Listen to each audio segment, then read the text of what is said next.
Hi friends, welcome back to my channel. Today I wanted to do a video on some tips I would want myself to know if I was starting a YouTube channel in 2023. If you've been wanting to start your YouTube channel, this is a sign for you to start. Let's just head straight into the video. The first topic is coming up with ideas and brainstorming your video, as well as trying to find your niche. I still feel like I haven't found my niche. I feel like I do a lot of lifestyle, so I feel like I would be under the category of lifestyle. I would also keep in mind the audience, so what audience you want to portray your videos for. I create videos for those who like lifestyle, unboxings, day in the life, people like me who are trying to find what they want to do in their 20s, just navigating life. I feel like that's my audience. So for me, it was hard coming up with video ideas. I originally wanted to do fashion videos, so hauls, and then I went on to unboxings and lifestyle and day in the life. So keep in mind your niche could change, and that's okay because we're still all figuring out what our niche is. But anyways, I think it's good to invest in a notebook. They have the spiral notebook at Staples for probably 20 cents. So get a notebook. I got this at Staples. I got the Poppin. This is the velvet feel notebook. I got this 3 years ago when I started my channel, and I've been using it ever since. I use it to plan all my ideas, write down ideas, do like a small script for it. I also tried to do my total list and my schedule back then, like my agenda, but it didn't really work out. So now I use a planner, and this one is mostly dedicated to my YouTube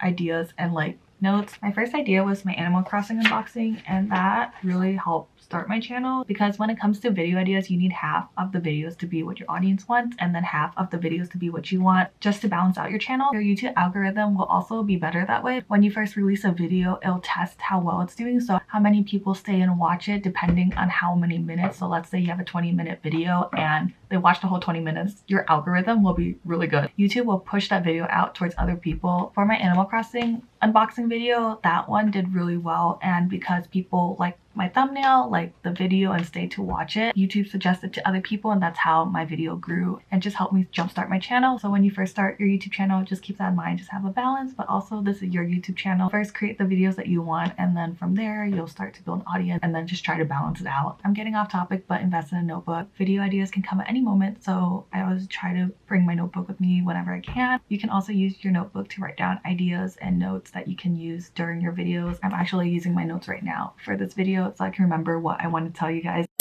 The next things to keep in mind when starting your YouTube channel is your filming equipment and the lighting. I would prioritize lighting over filming equipment just because lighting makes so much of a difference whenever I edit. I sometimes film my videos at night, but the lighting is just so bad when I edit. It's so grainy and it's not the best lighting. So I would film during the day. Like now, right now, it's 4:45 p.m. and it's still pretty bright, and with the time, daylight time saving, since we lost an hour and an hour of sleep, but at least we have lighting later. So now sunset is 7, so now instead of waking up earlier than usual, we can just wake up and film, which I'm really thankful for. I really do prioritize lighting though, so if you're able to get natural lighting, I really recommend natural lighting. It makes all the difference in your videos and your editing, and it just looks so much better compared to darker lighting. So that was my spiel on lighting. I really do love natural lighting. It makes all the difference. Next we have is the filming equipment. When I first started, I used the front camera of my iPhone. I had the iPhone 12 or 13 Pro Max or 11. One of those, and I would use my tripod back then and then use the front camera and turn it all onto 4K and everything, and then film with my front camera. I know the back camera is better for filming, but I didn't know what I looked like. It's all about the content of what you're creating. So if you have good content and a good thumbnail, people will click on it. It doesn't necessarily have to have 4K, the best quality, as long as the content is there. When I first started, I used my iPhone, and then I invested in the Canon G7X Mark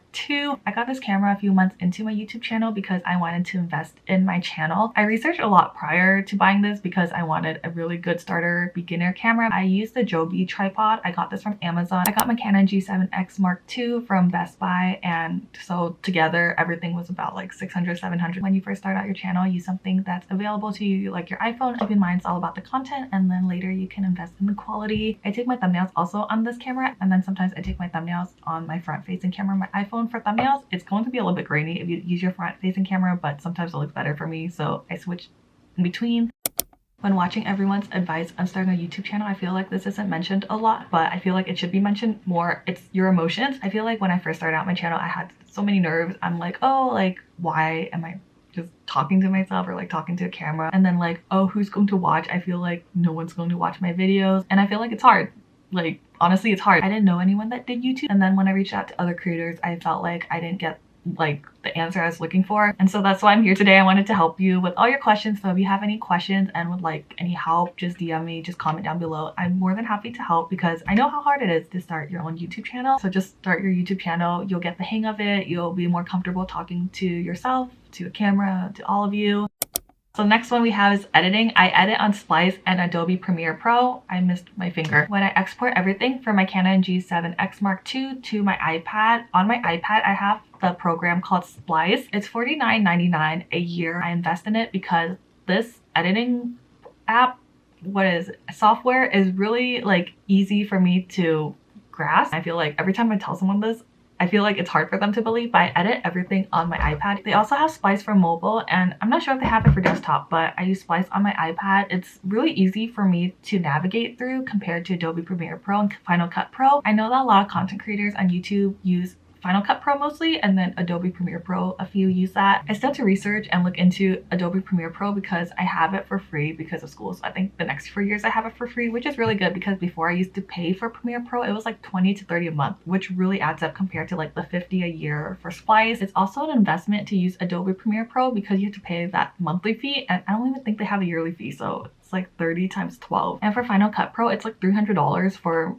the whole Final Cut Pro. They also have a student package for Final Cut Pro, so I feel like that's a little bit less, about $200. But the good thing about Final Cut Pro is once you pay for that, you don't have to pay for it anymore compared to Adobe Premiere Pro where it's ongoing. I don't know if I told you how I edit, but first I export everything into my iPad. I edit in Splice, then I export it all to my MacBook Air. I'm not sure what year, I think the 2019, but if it's wrong, I'll correct it somewhere right here. And then I add everything into Adobe Premiere Pro, and from there I edit all the sound, all the background noise with Adobe Premiere Pro. Splice doesn't have that feature, so Adobe Premiere Pro is mostly used for sound and Splice is used more for cutting and editing. When I first started though, I tried Adobe Premiere Pro for a few months, and that added up the cost, and it was just a hard software app to navigate. I would recommend Splice. They have a few days for free, the trial package, so you can try that to see if you like it. But if not, iMovie is just very basic. It'll be hard to add in B-roll. I feel like it'll be hard for you to just edit in general compared to Splice and Adobe Premiere Pro. What I'm trying to get at is play around with the apps to see which one suits you. I feel like Splice is very good for beginners like me.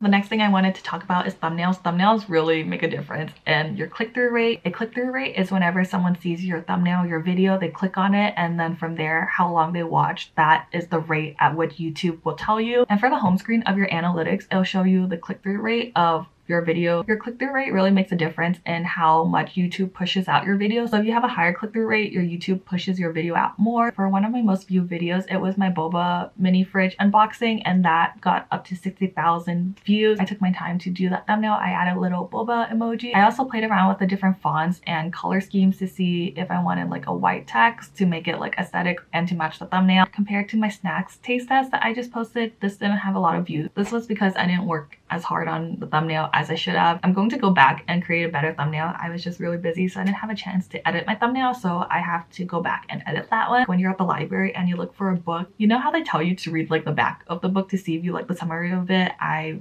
usually just look at the cover, and I feel like everyone else just looks at the cover, so it's the same thing for thumbnail. If the creator edits their thumbnails really good and you find it aesthetic, or you really like the content as well as the thumbnail, you'll be more likely to click on it. I use Phonto and PicsArt to edit my thumbnail. I always try to make it a 16:9 photo, and then I try to edit from there, or you can put multiple photos together and make a collage using PhotoGrid. I'll also post all the links and all the apps that I use in my description below, so you have it there for you.